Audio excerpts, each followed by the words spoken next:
Good afternoon, Colorado. A little Gaslight Anthem there. This is Josh with K4CO Radio.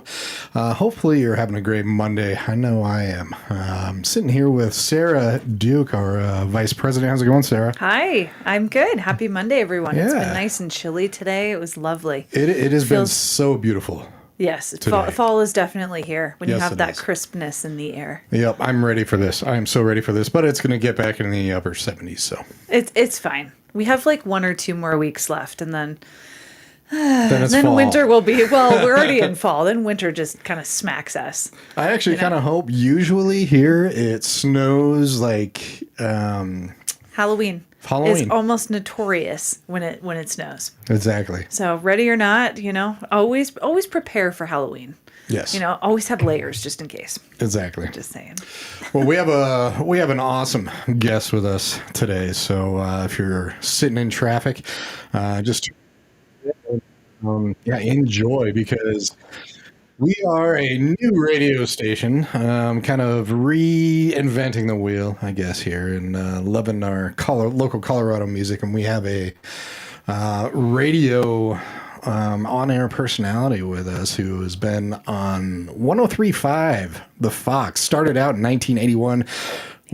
He's also a voiceover actor and a musician, Mr. Robert Sharkey. How's it going, man? Hey, yeah, they call me Shark because of Sharkey. Because of Sharkey. And it's been really good to me, that name. Yeah. I bet, over the years. That's very good. Had a wonderful time. So did they come up with that name for you, or did you say, just call me Shark? What was happening is I'll tell you how, should I tell you how I got the job at the Fox first? Yes. Sure. Please. Or you can start, at the beginning. I mean, 1989, you've been at this 31 years. Yeah, 1989, I was moved up here by Jones Radio Network.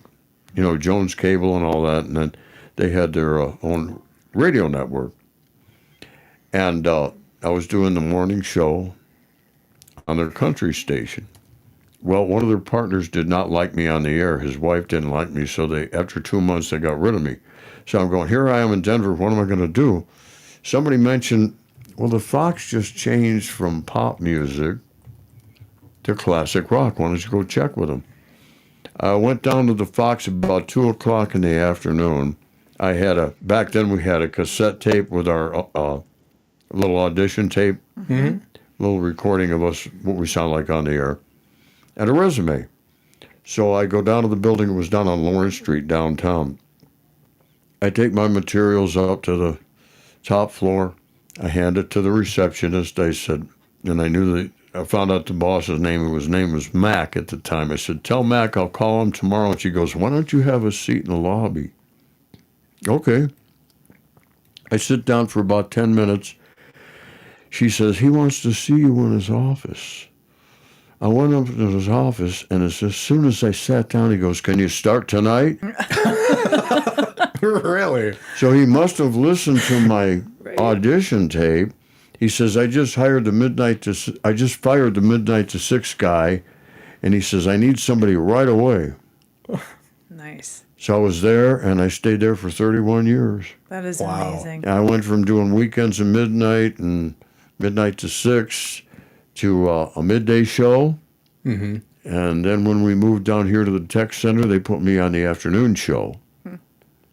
So that's how I ended up. And then in 2020, I was getting ready to retire, and they were laying me off because of COVID and gave me a year's salary, so I didn't have to worry about retiring. Nice. That's a good way of doing it. Yeah, so it's I couldn't believe it, though. I got hired I know, spot on. 20 minutes, That's the way to do it. I mean, those were the good old days. I mean, I really want to unpack, because you're kind of the ultimate personality DJ person, and you got to live through some pretty amazing years. Wanted to mention again to those that are listening, you can actually view us on social media as well, on K4CO Radio, on our Facebook page, Instagram, LinkedIn, and YouTube, because Sharkey is the ultimate rocker, and you are the epitome of a rock star. Is what I envision, and it's what you are. You even have the Shark Attack T-shirt that you're rocking. That's right. Well, yeah, we had those made. Exactly. When I had my band. Yes. And I want to get into your band too, because you did that before you were hired at the Fox, correct? Oh, Or no, no. Oh, No, the band was around, when was that? About 2015, something like that. okay. Oh, wow. Yeah, it was Nice. fairly recent. Okay. And our guitar player moved to Phoenix, and we got a new guitar player. And then our bass player decided he wanted to take a break, and the drummer was taking a break. And now our bass player's with a heavy metal band, Okay. and they remain friends. We all remain friends. But the last gig we did was opening for Eddie Money and the Edgar Winter Group at the Ogden Theater. Cool. And so that was a fun time. So you started in 2015, and when was your last show? I was there about 17 or 18. Okay, so a couple years. And what was your role in the band? Well, I'm a drummer, basically. Okay. Our drummer in the band was a left-handed drummer. They already had a drummer. They had a female singer, and they wanted me as a male singer. So I did vocals, and I played harmonica. Oh. And then when the gal was singing, I would get on the conga drums. Oh my gosh. So I did Okay. percussion, harmonica, and vocals. Nice. It was a lot of fun. You did it all. So you're a one-man band. You could do the whole shebang. Well, that's cool. So I had a couple years there. Nice. I do. I like Shark Attack. And if people want to check you out, go to sharkvoice.com. And we'll go through the years a little bit because I do find this fascinating. What was it like? Can you go back to 1989, like that first year? What was it like to be? Because you did the midnight show when they first hired you, right? Right. What was your show about? Was it more talk? Were you playing music? It was classic rock show, music. But my forte is classic rock history.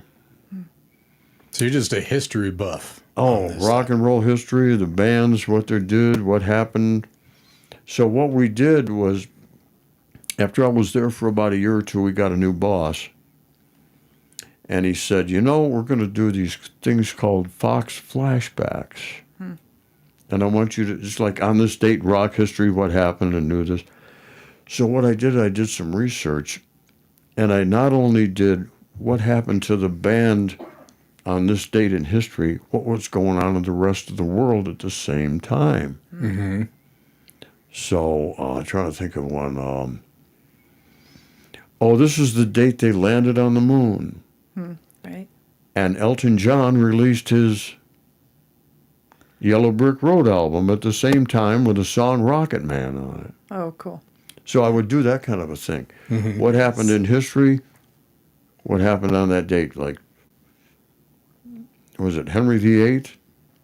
I am. Had had one of his 8 wives beheaded because she was unfaithful to him, Anne Boleyn. Nice. And then something else, and then I said, like, 300 years later, this band did Head Games. Nice. Did you have Foreigner, any? yeah. Did you have any guests come on your show? Yes, I've had a lot of guests come on my Fox show. Let me think. Blue Oyster Cult. Okay. Ooh, Those nice. guys all showed up in the studio one day. And I've done a lot of phone interviews. The last one I did was with Stevie Nicks. Oh God, we were just talking about her. And I came on the air. She was, what was that? Was it like 2019? She was doing a tour, or 2018. She was coming to Denver. Mm-hmm. So they go, Shark, we want you to interview Stevie Nicks. I go, okay. So she came on the air with me. And I said, hey, Stevie, this is Shark. She goes, well, if you're the shark, I want to be your angelfish. Oh. Boy, she started things out real good. Yeah, right. And we have a connection to Phoenix where I grew up. Because her dad was a big concert promoter there, Jess Nicks. And she spent a little time there, but most of her time was spent over in California. And then she met Lindsey Buckingham, and they did the Buckingham Nicks album. So we had a really nice conversation. It was just great. But one of the other great interviews I did was with Ian Anderson of Jethro Tull. Okay. And when I interview these people, I do research on them. Right. I found out that Ian Anderson's family has a salmon farm in Wales. I found out that he helped produce a band called Fairport Convention. So I had some information on the guy. So I came on, I talked to him, and we had a nice talk. And when I interview people, I don't do question, answer. I have a conversation with them. Right. Of course. So I talked to him, and we had a nice conversation. So the next day he calls my boss at the network, because I did the network interview with him. And he says, "That's the best interview I've ever done. Nice. That Shark fellow is great." And they had that album that came out, what was the name of it? It was something.com. He says, "I'm going to give you some computers to give away on the air." So that was cool. That was really nice. He just gave some computers to give away. That's nice. Very nice. But the highlight of everything, I grew up in Phoenix. Alice Cooper's first high school band was called the Spiders. Okay. I was at his first gig when I was in high school. We were about the same age. And I was standing right in front of them. They were playing on a little stage thing. Then he decided to change the name after he got out of high school for a short time to the Nas, but he found out that Todd Rundgren had a band called the Nas. So he decided to change it to Alice Cooper. But when he had the Nas, this was about 1967. I was dating a gal, and we went to her high school prom. And guess what band was playing the prom? No. The Nas pre-Alice Cooper. Holy crap. This is what, I mean, man, I know if Josh could go back in time, I mean, these are kind of the glory days when, I mean, my prom did not have Alice Cooper or the Nas or anyone very cool at all. How many proms actually had live instruments? No, though? it's DJ, and now exactly. it's just, It's always been a DJ totally in my different. world. That's incredible. Wow, got to see him perform live at a high school dance. That's So pretty when amazing. he came here many years later, I was at the Fox, and he was opening up Cooperstown, who's now closed down. It was his sports bar. It was rock and jocks and rock. That's what the deal was. So it was sports and rock and roll. Right. So he was coming into town. It was downtown, I think on Larimer Street somewhere. And he was going to come downtown. They put up a stage, and him and his band were going to play the grand opening. It was in the afternoon. So they go, "Well, Shark, we want you to introduce Alice because you grew up with him." We went out to lunch. My boss had me sit right next to him at lunch. Then I had to introduce him, and when we come backstage, I said, "Hey, we got something in common." He goes, "What's that?" And I go, "Phoenix, Spiders, I was at your first gig." And he gives me a hug. Aw. He goes, "That's great, man, that's great." So 6 months later, he shows up here to open up for the Heaven and Hell Black Sabbath show at Fiddler's. So they said to him, "Do you want to go on the air with the morning show?" And he goes, "Absolutely not. I want to do a show with Shark." So he came in, did a 4-hour show with me in the studio. And it was a blast. God, it was a blast. 4 hours. Wow. Sitting there, we talked about all kinds of stuff. That's so awesome. Wow. We've had some good memories doing this. Oh, yeah. And Alice is a nice guy. You know how he got his name? Some people, I'm going to dispute a rumor. Good. Please do. You probably They know the say- truth. Alice Cooper got his name on a Ouija board. No, absolutely not. Okay. When I had a show with him, I said, "So what's the deal on your name?" And he goes, "Well, I was trying to come up with a nice name, and I thought about maybe a lady in the neighborhood that was like a grandma that used to bake cookies for little kids. And the first name that came into my head was Alice Cooper." That's how he got his name. Really? Nice. That is insanely random. But a lot of times they were. And back in the late 80s and even 90s, it was all about rumors.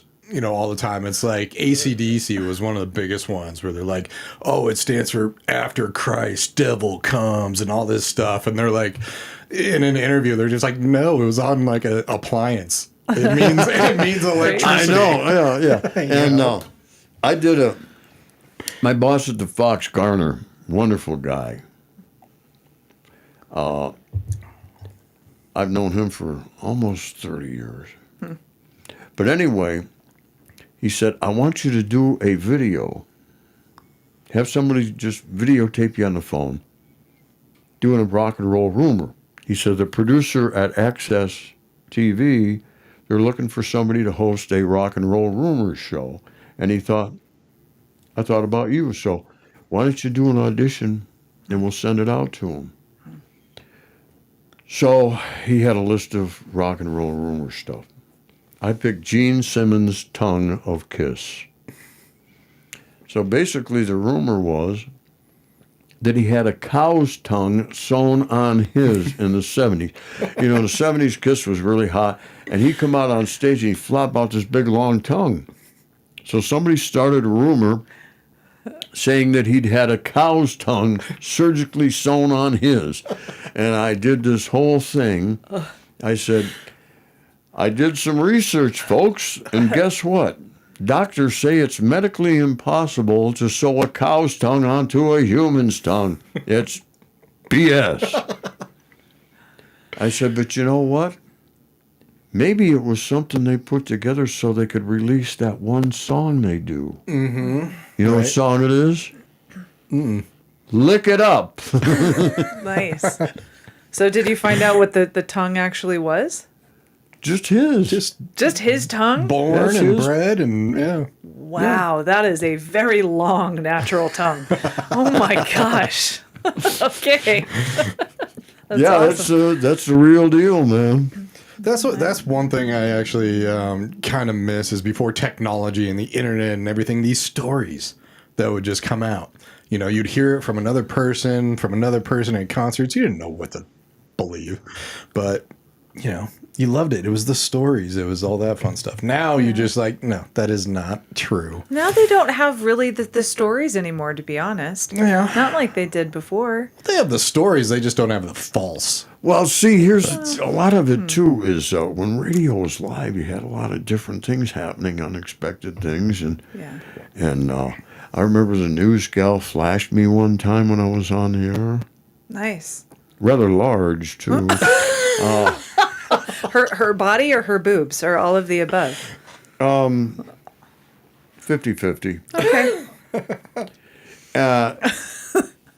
But I've got some, I don't know if I should tell you about some of the Yes. things that happened to me that were rather embarrassing. When I moved from Phoenix to Albuquerque in 1984 and got a job there on a 2-year contract. And it was a 10 at night to 2 in the morning show on a station called KOB FM. And they did pop. It wasn't classic rock, but it was a good gig. So we were upstairs. They were the affiliate of an NBC affiliate, Channel 4. And then upstairs was the FM radio station. They also had an AM station. So I'm on the air at 10 o'clock at night. There was a door that went out on the roof to where the satellites were. The bathroom was down 3 flights of stairs, down a hall about 50 feet. Well, I had to use the restroom. So I put on this is live too. Most of the records were like 3.5, 4 minutes long. So I had like 3.5, 4 minutes to run downstairs and. I think that's still kind of the thing. You can't play more than that 3-4 minute block. Yeah, of a song. Yeah. So anyway, I go downstairs. Somebody's in the bathroom. Okay, all right. So I back up, change the song, put another record on. Go back down, still in the bathroom. So I go, wait a minute. I'll go out on the roof. Well, I go out on the roof and the door shuts behind me and locks. The door, we always left it unlocked, but somehow when it shut, Either the security guy came around and locked it or something, but I'm locked out and I'm hearing my song fading out on the air. So their studios were in kind of a residential area because you could look out and you could see the street and there's houses and stuff. So I'm up on the roof and it was 10 o'clock at night. 10 o'clock news people are leaving. They're just finishing the news because this happened after I was on the air for about an hour. Mm-hmm. So I'm yelling down in the parking lot, hey, somebody help me. I'm locked out. I'm locked out. One of the neighbors called the police, and they said, there's some lunatic on the station roof jumping around, screaming his head off. The cops come. They're on the street. They get on the megaphone. They go, what's going on? I go, I'm on the air here, and I locked myself out on the roof. I need you to call the guard down at the reception, have them let me back in. At the same time, 2 cars are watching what's going on, and they head-on collision into each other. Ooh. But it was in a neighborhood, so they're only doing about 15 miles an hour. So it wasn't bad. So they have a wreck, and I go, well, now the cop's going to be tied up. I still won't be able to get back in the studio. I guess he must have called on the phone or something on his radio, because about 15 minutes after that, the guard let me back in. But we were off the air for probably a good 30 minutes. Oh, wow. Yeah, I was going to ask how long it was. And you still had a job after you came back in? Oh, everybody laughed their butts off. I'm sure. Yeah, because you were peeing off the roof. Boss called me the next day, and he said, hey, next time that happens, let me know what's going on. He said, I came into work today, and everybody's making jokes about shark on the roof, shark on the roof. Yep. Just next time use, prop open the door. That is awesome. So at the Fox, here's another one. So I'm at the Fox, and it's Halloween night. It's probably about 1993, 94. And it's Halloween night. I was doing the 6 to 10 o'clock show. I'm running a little bit late. We were on Lawrence Street downtown. So I run into the lobby. I grab a burrito out of the food machine because I hadn't eaten yet. Run upstairs, throw it in the microwave, go down the hall, jump on the air. Mm-hmm. We're still live. Mm-hmm. So I'm doing my radio show. About 45 minutes later, the people from KOA come downstairs and they go, the place is on fire. There's smoke in the hall. Firefighters are running up and down the hall. They closed down Lawrence Street. I go, uh-oh. Huh. I was supposed to put the burrito on 45 seconds. Oh, no. You did 40. I was in a hurry and it went to 45 minutes. Yeah. So the firefighters there said, come here, guys, I'll show you the source of the fire. And I opened the microwave. Big black burrito in there. I'm amazed you all could over touch. the place. Yeah. Oh, my gosh. So the next day I get a letter from the company. Shark, next time you get hungry, eat out on the way to work. That is awesome. That's a perfect letter, though, to get from corporate. Today it'd be like, yeah, you're gone. Right? And you owe us a new microwave. They couldn't believe it. And did you have to buy them a new microwave? Did you have to buy them a new microwave? No, it was fine. The microwave was fine? Yeah, it was just all, the burrito burned up. Wow. Oh, I thought the whole thing would explode. Uh-huh. That, wow, okay. They built them to last back And then every time I would go to get coffee or something into the kitchen, little kitchenette area, they had a PA system throughout the whole station. Somebody get on the PA, caution, sharks going to the kitchen, sharks going to the kitchen. Right, right. Have a fire extinguisher very close by. So that's another fun story that I was involved with. Well, outside of embarrassing stories, are there some that kind of stand out that were unusual? I was doing a talk show on KOA. Mm-hmm. It was the overnight guy on KOA used to be Rick Barber, and he did midnight to 6. Well, his weekend was his night off was Friday night, midnight to 6, Saturday night, midnight to 6. So they hired me to do the one Friday night show to fill in for him. And then eventually they purchased, iHeart purchased KHOW. So they switched me over to KHOW, and I did a regular talk show for about 2 years on from 10 to midnight. I get off the Fox, I go upstairs and do a 10 to midnight show. But anyway, when I was doing the midnight to 6 show, I always had a feature called Shark's Job Search. And I would have people come in that had their own business. People that started small businesses, unusual businesses, and stuff like that. So I knew a bouncer at the strip club, and he said, why don't you have this gal come in that has a mobile strip company? A mobile strip company? Yeah, she had gals that would go out to bachelor parties, Okay. birthday parties, stuff like that, and entertain the guys. Gotcha. The thing that was amazing about it was they were all single moms, and they were trying to put themselves through college. So they made some pretty good money doing that. Yeah. So anyway, it was 3 o'clock in the morning. They show up. My producers, I don't know if you ever saw the layout there, but there's a producer behind the double glass. Then there's a big room with a long table. I'm at the head of the table doing the show with my phone bank, and I can answer the phones. And then behind me is another room for the news guy with double glass. So these gals come in, they sit down at the table, and I start to interview them. As I'm interviewing them, clothing is being removed. So within 5 minutes, they're sitting there naked. Boy, I was a popular guy at that stage. So they're sitting there. My producer's going, oh, my, I can't believe that. Shark, you got it, man.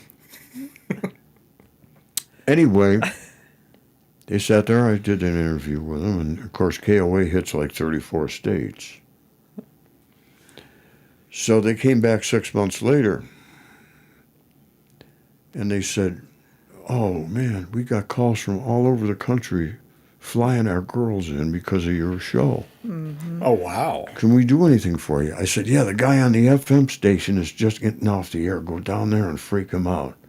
So he's doing his last break on the air, and they walk in naked, and he goes, I love you, Shark. The guy was going through a divorce and everything, you know. And then the news guy's doing the news, and they were up against the glass with certain parts of their body.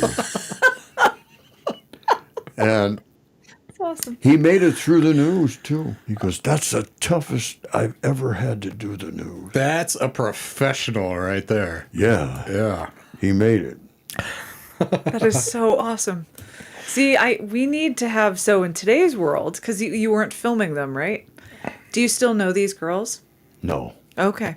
So for those that are listening out there, I mean, we get to video. I'm just throwing that out there as an option. You never know. I don't know. Are there any mobile strip companies anymore? I've never heard it actually called that, but there's definitely, I mean, strippers go to You can bachelor order- and yeah, bachelorette exactly. parties and entertainers, so that still definitely exists. So, I mean, hey, we welcome any and all people to come on. If you ever Yeah. want to, play a joke on us and send some strippers, feel free to. Mm-hmm. So, Okay. all right. So after all that came down, the head manager of iHeart for Colorado called me into his office. He said, I understand you had some naked women on your show last night. I said, but I was really cool about it, man. I said, it was 3 o'clock in the morning. The only people that were here were me, my producer, and one news guy. So nobody got offended. He said, hey, that's okay, Shark. Just do something for me. I go, what? And he says, let me know the next time you have them on.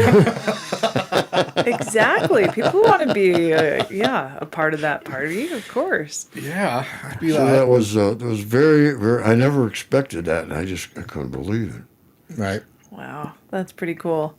Well, it reminds me of the Howard Stern moment when, the girl was on the speaker. Am I going to butcher this a little Oh, bit? yeah. and she decided to have a really good time during that Oh, show. yeah. And he kept turning up the speaker volume. Is that correct? Is that what The happened? bass. The bass? Okay. Yeah, and So, he had her you know, turn up the bass. Yeah. Yep, So, I mean, exactly. What song were they playing? Good Vibrations? No, actually, I believe he was just going into the microphone, just humming. Oh, that's right. He was humming. I thought Yeah, maybe they were he was playing humming Good on it. Vibrations or something. It's awesome. That'd be a good one, though. That'd be a really good one. So yeah, man, it's a great thing. What I'm doing right now, I was with Westwood One, which Westwood One bought Jones Network out, and I was with them for 28 years. And I was on their classic rock format, and I think I was on like 103 stations. Okay.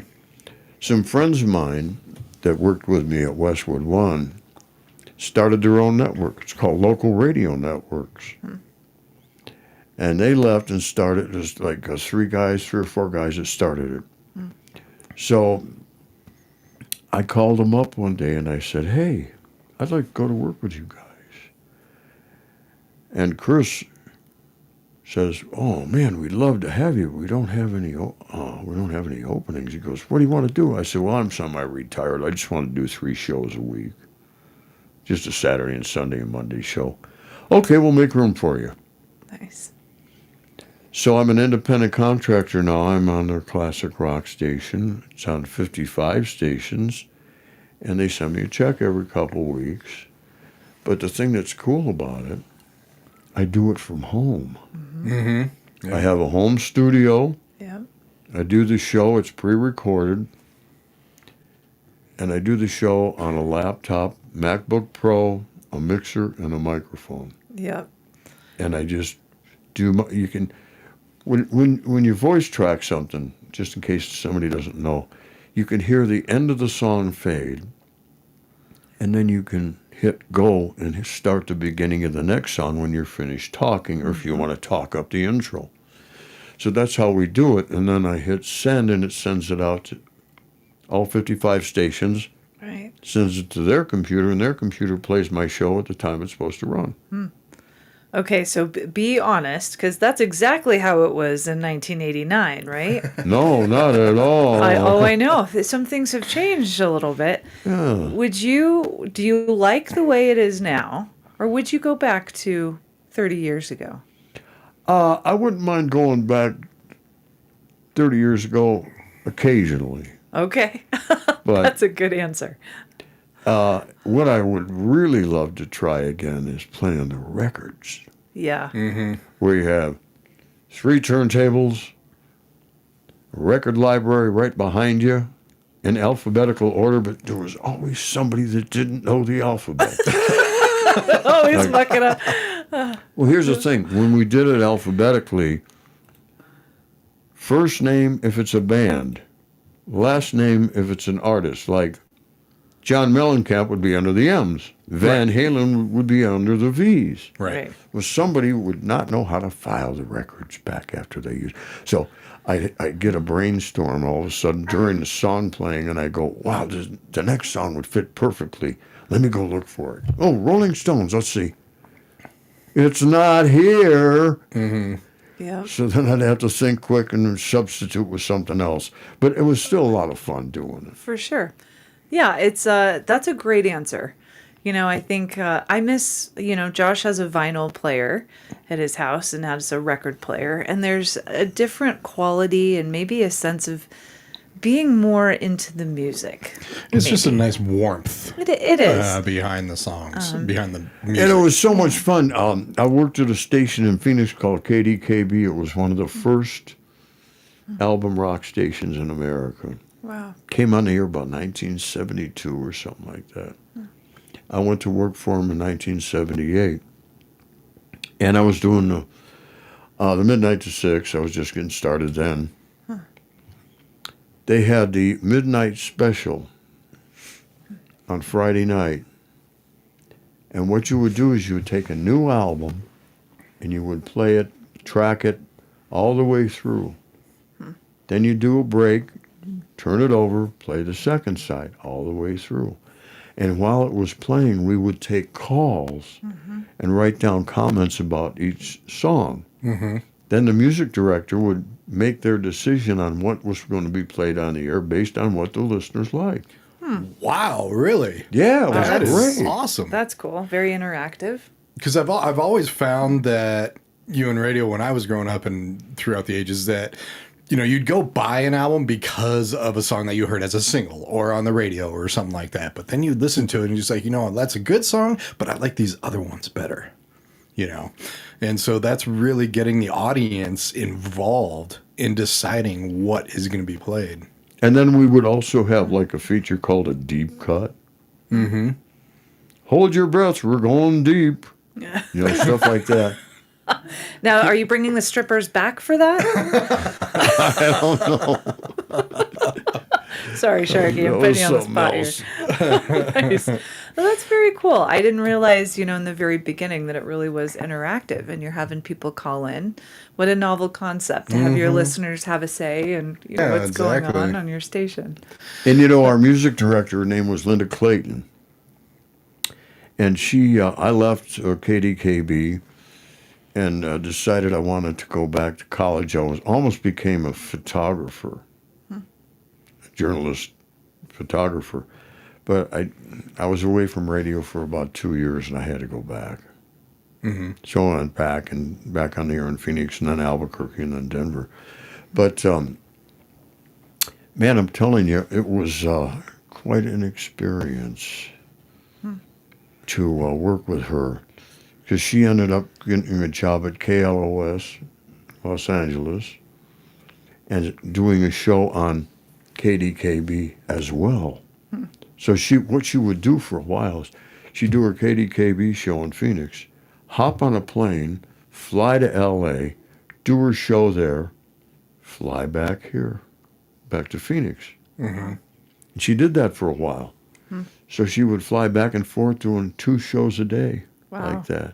Oh, my gosh. I'm still in touch with her. She lives in Sacramento now. Wow. And she's retired from radio, and she's a marketing person for Christian Dior. She does demonstrations with makeup and stuff and promotes it and all that. Wonderful, wonderful young lady. Wow. I mean, that just accentuates the point of I can't imagine traveling that much. And now we can all do this kind of in the comfort of our own home if we really want to.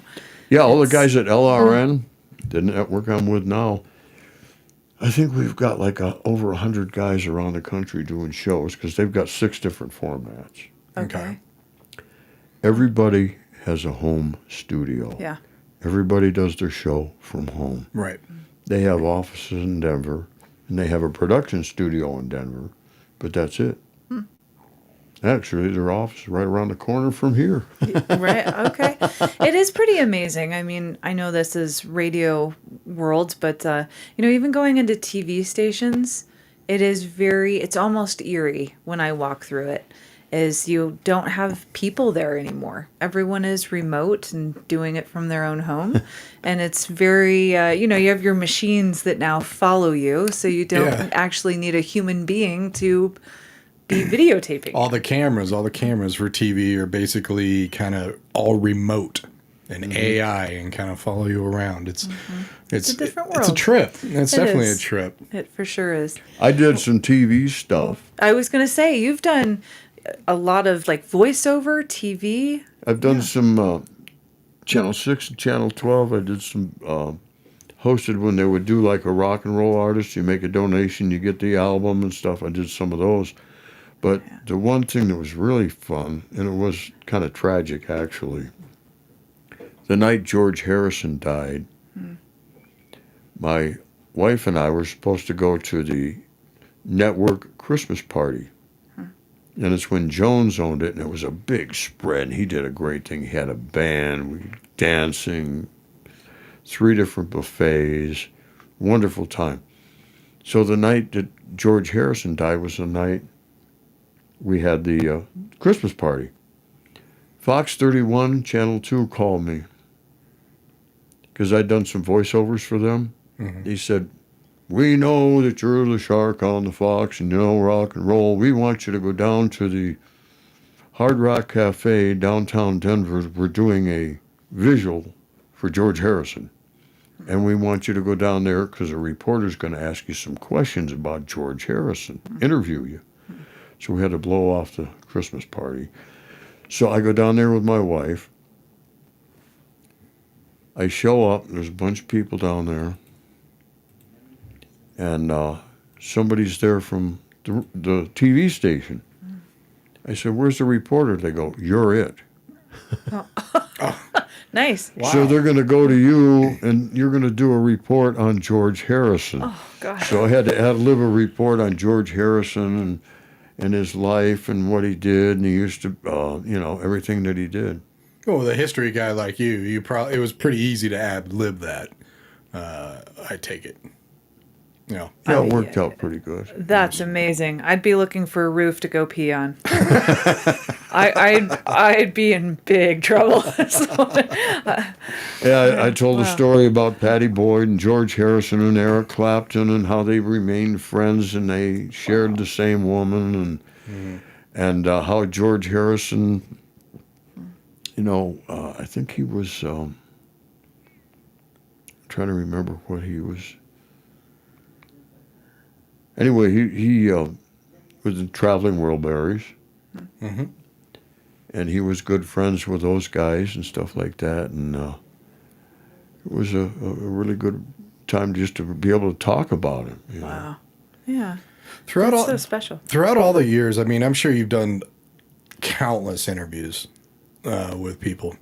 What's probably one of your favorite when you think back? Probably the Alice Cooper thing. The Alice Cooper one, the 4 hours. Stevie Nicks was good. Sammy Hagar was fun. Wow. Sammy Hagar was a blast. Huh. I was talking to him. It was back, I can't remember the year, like 2012 or something. He was coming here to do a show with Leonard Skinner. Mm-hmm. So they would always have me interview the guys. Shark, going to interview Sammy Hagar. He's coming here and wants to promote the show. Okay. So I called Sammy up. Hey, Shark, how you doing? Oh, good, Sammy. What's going on? And we were talking and talking. He goes, so he found out I like to ride motorcycles. Hey, you got a Harley? Yeah, I got a Harley. Well, he had the War Burritas then, and his bass player was Mona, this nice-looking Native American chick that was a biker. He goes, I just bought her a pink chopper for her birthday, and we're bringing it on the tour. Why don't you come down to Fiddler's Green the afternoon of the show, and she'll give you a ride on her chopper? I said, well, Sammy, I don't ride on the back. We have bikers have an expression for that. It's what you call a female dog. I don't ride. He goes, come on, Shark. She's got a nice firm little butt and you can scoot right up next to her. I said, I don't think my wife would like that too well. Probably not. And then I remember Kenny Wayne Shepherd. Ooh, nice. It was at the Fillmore. He was playing the Fillmore. And my son at the time was, I think, 6 or 7 years old. And I took my son with me. It was in the summer. So it was in the afternoon. They were doing a sound check. And I go in the office, the stage manager's office. And we sit down at a table and I start to interview him. And I had a recorder because it was an interview for Fox and for the network. So I start asking him questions. So, Kenny, you're from Texas? Yep. And you play the guitar? Yep. And you have somebody do most of your vocals? Yep. So I'm sitting there, I'm thinking, this guy's just a yep guy. He's not, usually you say you play the guitar. Yeah, I started when I was 14. I thought he was going to start telling me a story. Right. I guess I got to do something to bait this guy, man. So I go, well, Kenny, when you first came out with your first album, a lot of people thought you were just a Stevie Ray Vaughan clone. He goes, "That's BS, man. That's not true." And the man couldn't shut him up after that. Good. You know what? You always need the hook, though, right? Yep, I exactly. mean, that's the joy of being in radio. Is you always think people are going to come in with their great stories, as you have, and sometimes it's those one word answers. And yeah, how was your life? Good. Like, would you like to elaborate a little? What made it good? Oh yeah, after that, man, he just kept on talking and talking. He goes, "Yeah, I'm working on." He says, "I said I really like your lead singer." And I'd seen him live, and before that. And he says, "Yeah, I'm working on trying to do some of my own singing too. I'd like to do some of my own singing eventually too." So I mean, he started to expand and tell me stories about his music, Nice. but that's all it took was your Stevie Ray Vaughan clone. Of course. That's not true, man. Who's telling you that crap? And Poked the bear. Is I said, there- "Well, I don't think that, Kenny. I don't think that about you at all. I think you're very original and you have some great blues sounds." Right. "Well, thank you. What are some of your favorite songs?" Right. He kept on going. He kept on going. Is there anyone that you really want or wanted to interview? That maybe we could dangle the carrot and if they're still around, I we would can. always like to interview Billy Gibbons of ZZ Top. Okay. I think he'd be a lot of fun. Okay. All right, we're dangling the carrot out there. What makes you think that it'd be a lot of fun? What intrigues you about him? The band, the songs, the way they write. I mean, like Tube Snake Boogie. It's very unique. Yes, Pearl Necklace. That's the gift that keeps on giving. Yes, exactly. I agree. You have a wicked sense of humor. I don't know if I could say that with a straight face. Wow. I hope your wife is listening. That would Yeah, I got her set up, so I don't know if she's going. I think she's probably listening. Oh, yeah. that is She's so supportive. She loves it. Nice. Well, what is in the future? Are you going to continue this, or what else is on the docket? What I'm looking for right now is I've been kind of lazy, but I had, was it in 2019? I had open heart surgery. Oh, wow. For many years, I had a leaky heart valve. Then all of a sudden, the other valve got a bacterial infection, so the doctor said, "We need to replace them. Yeah. You got about 2 years left." Wow. So he says, "We can give you a artificial valve. You don't have to take blood thinners, or we'll give you a pig's valve." I said, "Well, give me a pig's valve." Because my mom had the same surgery back in the 80s, and she did fine. So, plus I ride a hog. So anyway, I have 2 pig valves. Okay. So that's why I'm working on trying to get back into doing some voiceover work. Okay.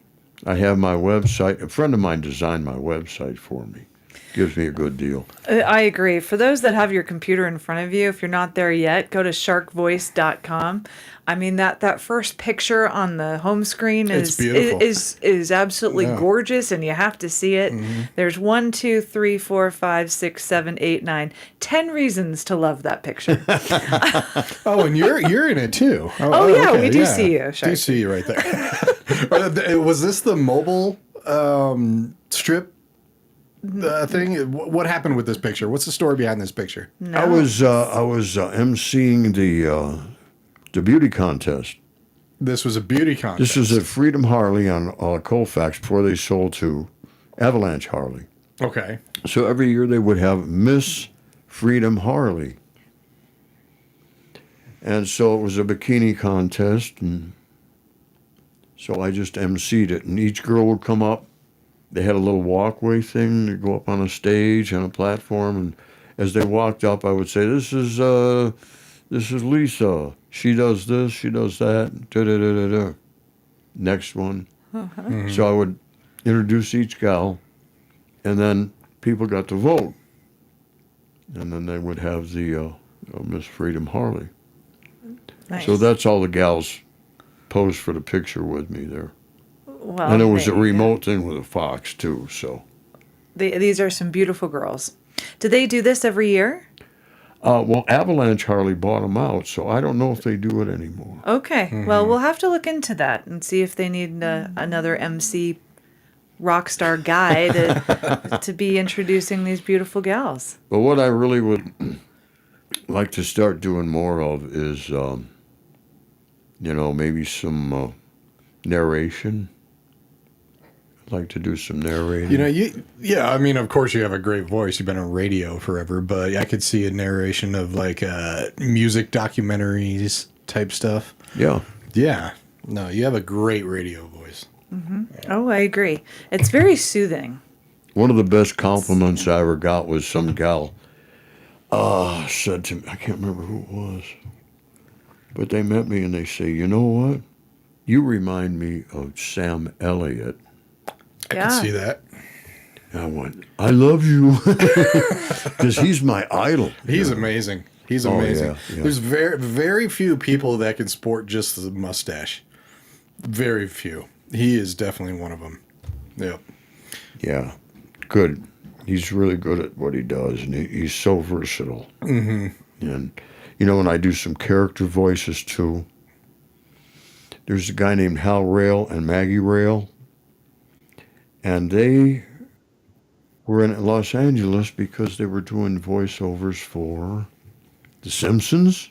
Oh. Nice. She did a voice for one of the Simpson characters. He did a voice for the, what's the Disney film where the monsters turn into cars, and what was that? Transformers? Transformers, yeah. He did some voices for the Transformers. Okay. And they're friends of mine. Well, now with technology the way it is, they didn't have to live in L.A. anymore, and they moved back to their home in Denver, and he's got a home studio, and he's still doing the voiceovers, and she's still doing The Simpsons. Nice. Okay. And they're nice folks, really nice folks, and I got to know them pretty well, and I'm working on trying to get some voice work. So, and if you on my website there, you can hear some of my character voices. Yeah, I've listened to them. They're definitely entertaining. So, what would be your most favorite voiceover work to do? Oh, it would be hard. Probably a character. A character, okay, and a cartoon. Yeah, that'd be fun. Okay. Like, hey, yo, where's the pizza, lady? Where's the pizza? I don't know. I don't know. I've got it in the oven and I'm going to bring it out as soon as possible. You want pepperoni? Awesome. All right. That's a dysfunctional British guy. Now I'm hungry. Yeah, when I was a kid, I used to try to imitate cartoon characters. What was your favorite cartoon to imitate? Oh, Goofy! Oh, Goofy! It's pretty good. Not bad Nicely at done. all.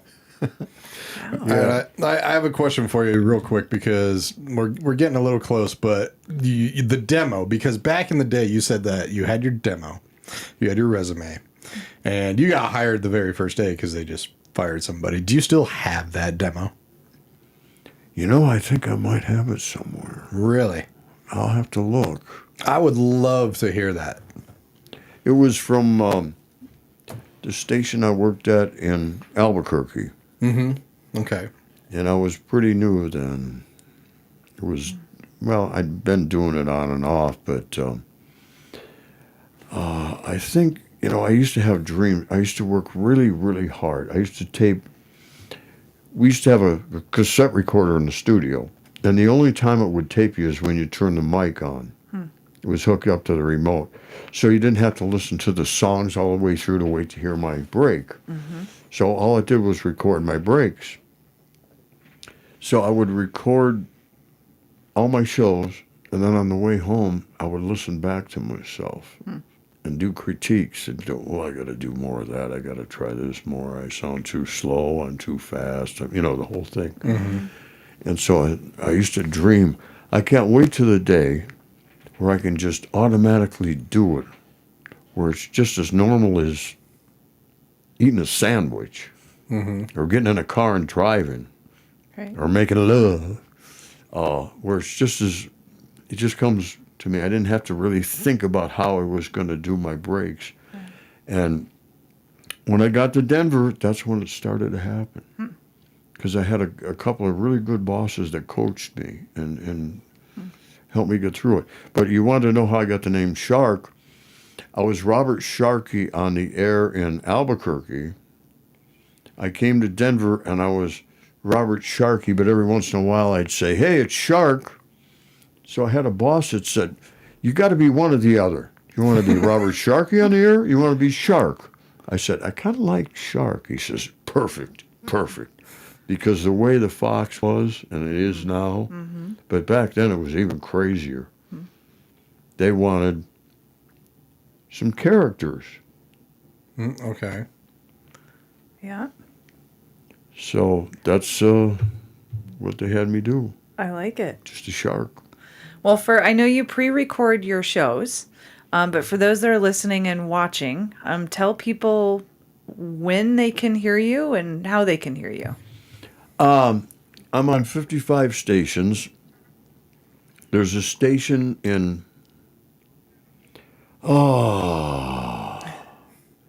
down near Raton. Okay. What's this right across the state line there in Raton? I have no idea. I don't know. Sorry. No. You lost us. God, I can't think of the name of it. Anyway, it's right down near Raton.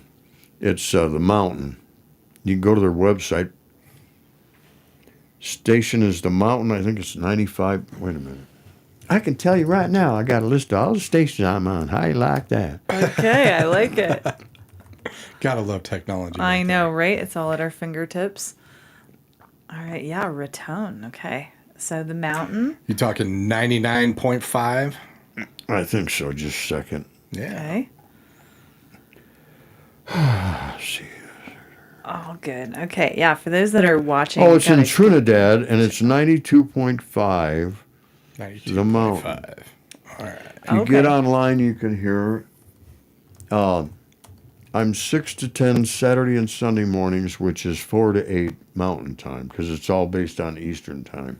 Okay. Then I'm midnight to 6 Sunday night to Monday morning, which is 10 to 4 Mountain Time.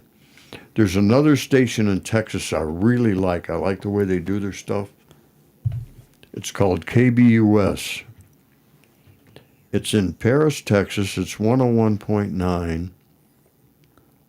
It's KBUS. It's a fun station. They used to have a morning guy called the Weed Man. So you can tell it's a fairly cool station. Yeah. And he would do the weed report.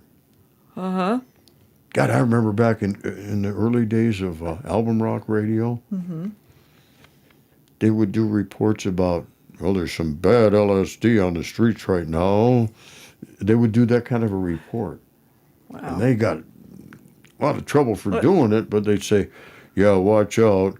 There's some bad LSD out on the streets now. Be careful. Trust your dealer. That's what they used to say. Trust your dealer. Wow. Oh, I love it. Well, thank you. Well, we will definitely have to be tuning in. Yeah, 92.5 FM, KCRT, The Mountain. Very cool. Well, we want to have you in again, Sharky. It's lovely having you. And 31 years in the business is pretty incredible. Especially if you find that demo. I would absolutely love to hear that demo that you brought in. I will Completely. try to see if I can find it. I'm cleaning out my office. There's just a whole bunch of stuff in there I've got to get rid of. And I found some old cassettes. I'll see if I got something there. I'm not sure, though. Oh, that would be great. We'd uh, love it. Definitely don't be a stranger and come back in. We really want. I've enjoyed this so much just because I grew up on radio. I loved radio. It was amazing. One of the reasons why I started this thing. So Well, it's just like me. You know the song "The Cradle Will Rock" by Van Halen? Yeah. It's about a kid that just listens to music and doesn't do his homework. Have you seen Junior's grades? You know. So that was me. right. Yeah. That was me. I too. had a record player in my bedroom. and it was my parents' old stereo system. I had a reel-to-reel tape recorder and a turntable in my bedroom and a microphone. They knew I liked this kind of stuff, so they bought me a microphone, and they put a 20-foot cord on it, so whenever people would come to the house, I would interview them. Oh, cool. I drove my parents nuts. They knew, and you knew. That's so But rare. I never thought I'd do it for a living. You know, I grew up in the restaurant business. My dad was an insurance salesman, and he played piano by ear. He'd come home from work, I remember, and he'd say, I just heard this song on the radio. He'd sit down, he'd bang it out on the piano. I inherited that ability, Yeah.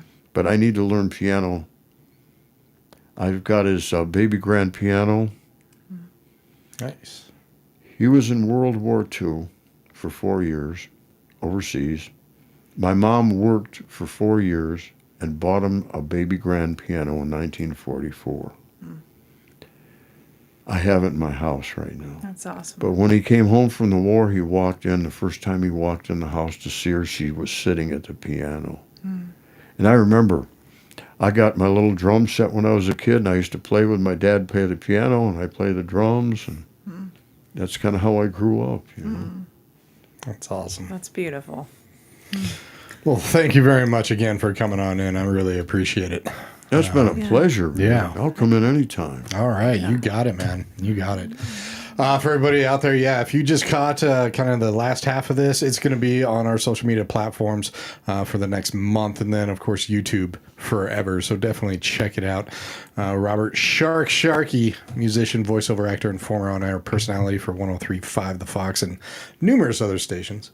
And check him out right now. He's still at it. You're still just doing it from home, which today we can do. From home and from here. Yeah, exactly. The Shark. Well, thank you very much, everybody. Make sure at 7 o'clock in about a half hour, every single day from 7 to 8 p.m., we have one solid hour of only Colorado musicians in our rotation. The rest of the time, they consist of 1/3 of our rotation. And then, of course, tonight, you have an all-new episode of Kind of Vague Radio hosted by Andrew Talent and Rob Dixon. Happy Monday, everybody. Thank you again, Shark. Hey, it's a pleasure. I'm so glad I love what you guys are doing here. I think it's great. Thank you very much. No, we absolutely love it. And this is one of the main reasons why I love it. I love the interviews, especially talking to good people. So thank you very much. Everybody take care. Have a great night. And you'll be hearing from us tomorrow.